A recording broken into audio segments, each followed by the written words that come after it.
Alright, Your Love is Like a Flower. This is a really common jam tune and a great one to study if you're looking to learn to play in the key of B. It starts on the note B on the G string, a second finger. Then we're going to go up a B arpeggio. It happens to be a B major 6 arpeggio. B, D sharp, which is played with an extended 4. F sharp, that makes up a B arpeggio. And then to make it a 6 arpeggio, we have this G sharp note.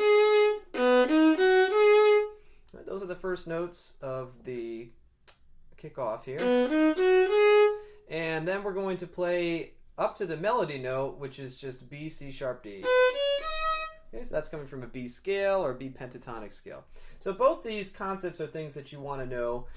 Both the B arpeggio, that's a B major 6 arpeggio, and also the B pentatonic scale.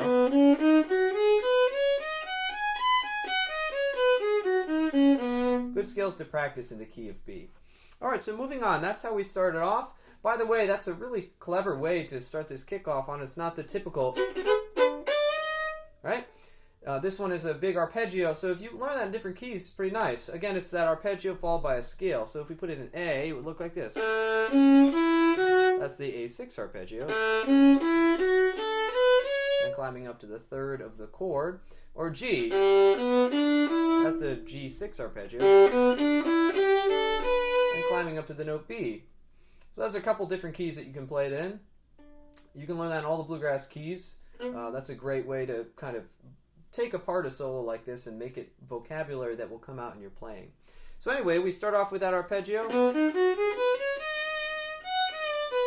Okay, the next few notes are an F sharp on the E string, and then a sliding down with our second finger. Alright, that's a really commonly used technique in the key of B, where we kind of plant our first finger on the B note, and then we can kind of slide the third finger either way. Right, you can kind of do that as long as you keep your first finger planted. That third finger can slide up or down, and you can do a lot with that, even if you double stop. That sort of stuff. Alright, so moving on. We just did, and now we're going to go pretty strict to the melody. We're just going B, C sharp. Then we need to use a high 3 for the G sharp note on the D string. Alright, and then we're going to go, again, pretty strict to the melody.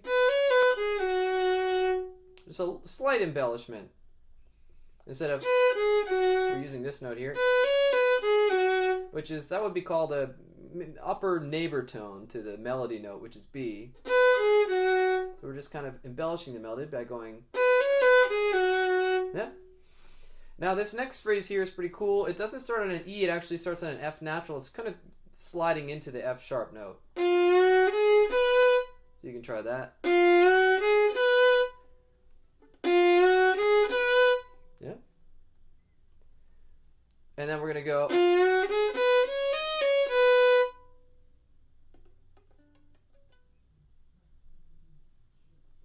Now normally the melody would go, but instead of landing on that C sharp, Bobby Hicks does this. He circles around it. So he's using the upper neighbor tone to C and the lower neighbor tone to C, which is a B. So he's circling that C sharp note. That's a great technique. So that whole phrase goes like this.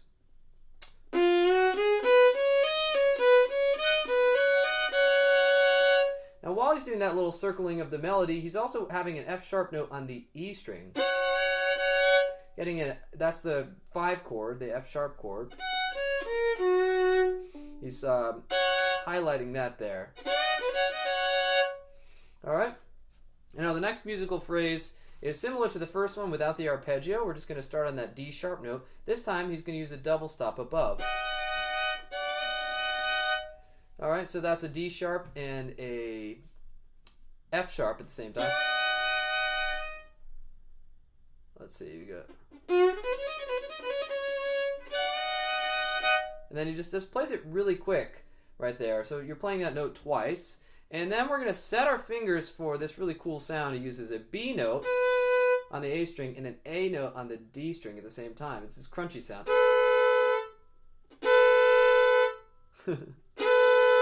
So if you want to really tune that, I would play the B note with an open E. And make sure that it doesn't sound like this or this. But move the finger around so that it's in tune there. That's how you find that note. And then to find the A note, you can play your open A. Make sure it matches. Not there or here. So it's tough to tune them both. They're really crunchy anyway. But that's what's happening there. We're going from an A and a B. And it's what's called a suspension. So we're resolving that down to the E chord. What he's doing there is he's touching on the B. Before a B chord goes to an E chord, you can make it a B7 chord. And that kind of pulls you to the E chord more. Yeah. So that's what he's doing there harmonically. Anyway, we go. It's going to resolve to the B note and a G sharp note. Alright, and then we have this really last lick of the song. It's a pretty long one, so we'll kind of dig in nice and slowly. He's going to start on a B note, and then he's going to do this slur. Alright, and he's playing a D natural here, which is hinting at the B blues scale. Which is a great scale to use and a good one to know in B. It's better suited for songs that are a little bit more bluesier than this one, but he does hint at it. This song tends to be a little bit brighter and borrows a little bit more from the major sounds. But anyway, here he does touch on it. And he does this slur, down, up, down. That's what's called a Georgia shuffle, and it's one of the 3 essential bluegrass bowings, which I have a separate video about. You can check that out. And in this next section, you can do a bunch of Georgia shuffle bowings, or you could do all separate. I believe he plays most of them separately. So we're going to kind of end that first lick with the G sharp and the F sharp note. Alright? And then we're going to climb down. So that's F sharp, G sharp, and then D sharp to C sharp, which is the extended 4. So this feels to me like a sort of a slingshot. You're pulling back, and he uses that idea a lot here. He does the exact same thing mirrored over a string. So we're actually getting the note. This is an extended 4 as well. And this is where it gets really tricky on the fingers for B, because you have all these extended 4s. It can be easy to play out of tune here. It's very difficult to keep everything in tune. So you really have to kind of make sure that those notes have space in between each of them. So anyway, we do the slingshot idea. And then the same thing here. And then again, let's see, let me make sure that's right. Yeah, he changes a little bit here. So we're going to go down the B scale. Then he hits that, this is another tricky part. He's hitting an A sharp here with the 7th of the scale.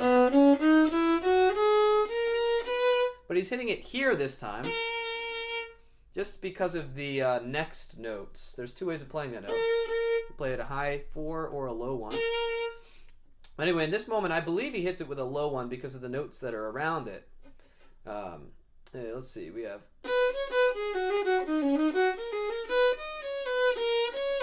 So he's circling the B note here with that A sharp and the C sharp. Alright, he's going to touch on that note again, this time with a slurred slide. Let me make sure this is right for you.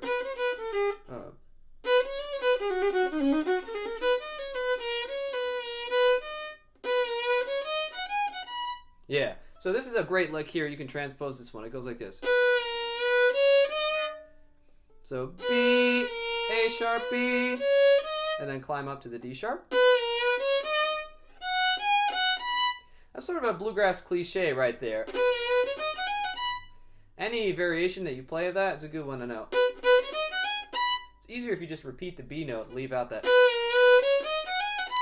That's good to know in any key. Right? Just in general, what that's outlining is a pentatonic scale,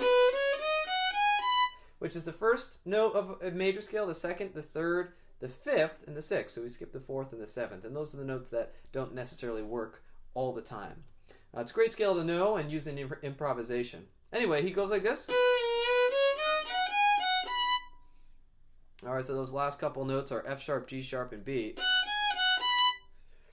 And then he finally sort of tags this idea with what I call the Waterfall Arpeggio. Now, I call it this because Bobby Hicks uses this all the time in his playing in all sorts of different keys. So much so that I made a separate video on just the Waterfall Arpeggio, which again is a term I kind of coined. It sounds like this. So you can maybe hear that that's a pattern, and he tends to use that in all different keys. He does it in A, in G,